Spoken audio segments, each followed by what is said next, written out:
আসসালামু আলাইকুম এভরিওয়ান, আশা করি সবাই ভালো আছেন। আপনাদের সকলকে মন চায় কুকিং চ্যানেলে স্বাগতম জানাচ্ছি। আপনাদের সাথে আছি আমি অপর্ণা।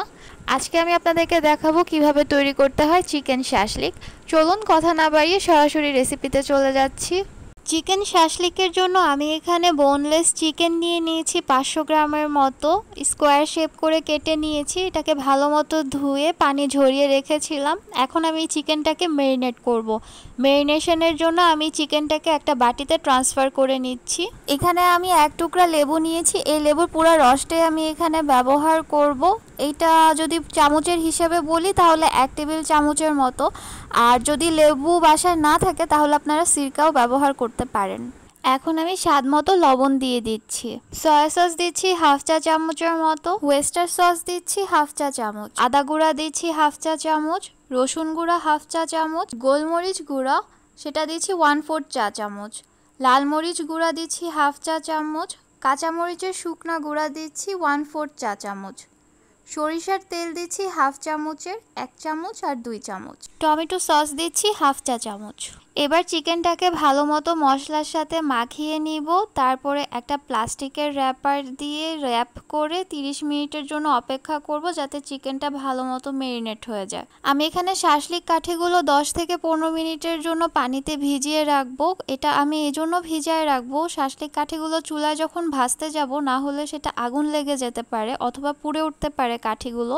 এছাড়াও খাওয়ার সময় যাতে মিটগুলো ভালো মতো শাশলিক কাঠি থেকে ছুটে আসে সেটাও খেয়াল রাখতে হবে। যদি আপনি শাশলিক কাঠিগুলো ভিজায় না নেন তাহলে এই ধরনের প্রবলেমগুলো ফেস করতে পারেন। শাশলিকে ব্যবহার করার জন্য আমি এখানে আপনারা দেখতেই পাচ্ছেন কতগুলো ক্যাপসিকাম, তারপরে হচ্ছে শসা আর পেঁয়াজ কেটে নিয়েছি। আমি এখানে 4 রকমের ক্যাপসিকাম নিয়েছি, হলুদ, লাল, সবুজ আর হচ্ছে কমলার রংটা।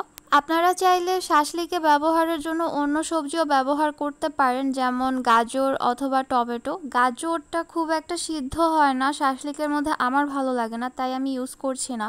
পাশাপাশি কাবাবের মধ্যে টমেটোর ফ্লেভারটাও যেন কেমন লাগে, তাই আমি এই দুইটা সবজি স্কিপ করে আমি এখানে শসা ব্যবহার করছি। শসাটা দেখতে অনেক লুকেটিভ লাগে আর হচ্ছে হ্যাঁ, এটার টেস্টটাও অনেক ভালো। 30 মিনিট পরে আমার চিকেনটা ম্যারিনেট হয়ে গিয়েছে। আমি বাটির উপর থেকে প্লাস্টিকের র্যাপারটা সরাই নিচ্ছি। তারপরে হচ্ছে আমার কেটে রাখা ভেজিটেবলগুলো আমি দিয়ে দিব এবং চিকেনটার সাথে খুব ভালো মতো মাখিয়ে নিব।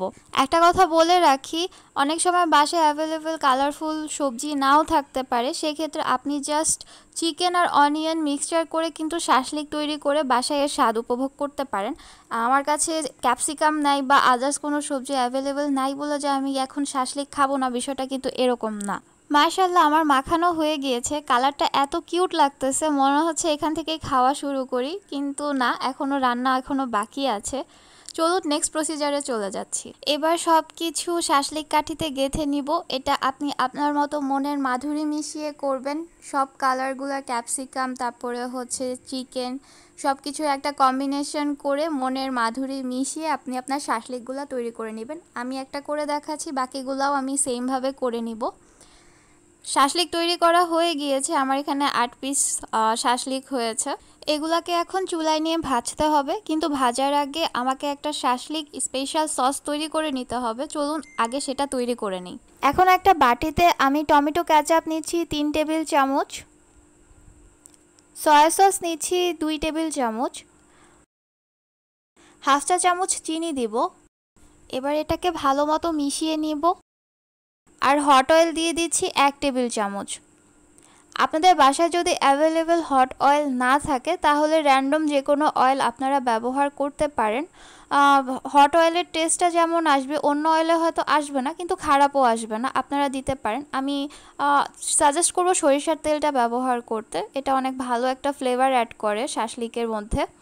এবার একটা প্যানে অল্প একটু সরিষার তেল দিয়ে নিচ্ছি। প্যানটাকে ভালো মতো গরম করে এক এক করে শাশলিক দিয়ে দিব এবং শাশলিকের মধ্যে যে সসটা বানিয়েছি সেই সসটা একটা সিলিকন ব্রাশের সাহায্যে ব্রাশ করে দিব এবং যতবার উল্টে পাল্টে দিব এই সসটাই আমি শাশলিকের মধ্যে ব্রাশ করব। শাশলিকগুলো বাদামি করে ভাজা হয়ে গেলে এটাকে আমি 5 মিনিটের জন্য ঢাকনি দিয়ে ঢেকে রাখবো এবং 5 মিনিট পরে এটাকে একটা বাটিতে তুলে নিব। আপনাদের যদি আমার রেসিপিটা ভালো লেগে থাকে তাহলে অবশ্যই আমার চ্যানেলটিকে সাবস্ক্রাইব করে নিন। এই পর্যায়ে একটা টিপস দিয়ে রাখি, আবার একবার শাসলিক ভাজা হয়েছে কিন্তু আবারও তো আমি শাসলিক বাকিগুলো ভাজবো, তার আগে আমি প্যানটাকে একটু ক্লিন করে নিব একটা টিস্যুর সাহায্যে। আপনারা চাইলে একটা পেপারও ব্যবহার করতে পারেন। ক্লিন করতে হবে এই জন্য যে আপনি পরবর্তী প্যানে যখন শাসলিকগুলো ভাজবেন তার আগের মশলাগুলো যদি আপনি ক্লিন করে না নেন তাহলে মশলাগুলো পুড়ে উঠবে এবং শাসলিকের টেস্টটা নষ্ট হয়ে যাবে। এজন্য প্রতিবারে শাসলিক ভাজার আগে প্যানটা অবশ্যই ক্লিন করে হালকা তেল দিয়ে তারপর ওটা গরম করে নিতে হবে। এভাবেই আমি পরবর্তী শাসলিকগুলোকে ভেজে নিব। দেখেই মনে হচ্ছে কোনো একটা ভালো রেস্টুরেন্টে আপনাকে টেবিলে শাসলিক সার্ভ করা হয়েছে এবং মন চাচ্ছে এখান থেকে এখনই খাওয়া শুরু করে দিই।